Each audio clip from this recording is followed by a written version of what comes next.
Howdy, folks. Today we're looking at Camelot 3000 #1 from 1982 in DC Comics. Hearken, friends, and steel yourselves, for the one true King of England has returned to unite the bickering nations of the earth against their common foe. The great and noble King Arthur Pendragon walks among us again.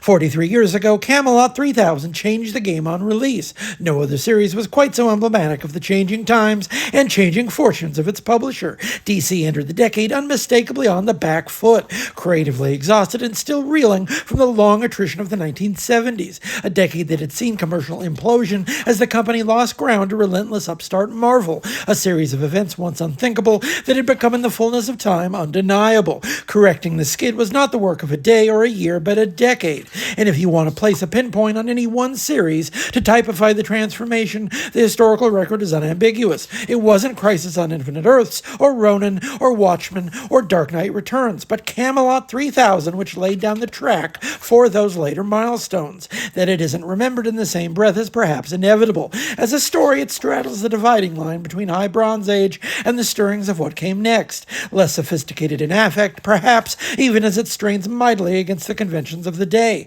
The story began in the late 70s as a scuttled pitch from writer Mike W. Barr called Pendragon, and had the series premiered in that form, it would almost certainly not have made anywhere near the splash.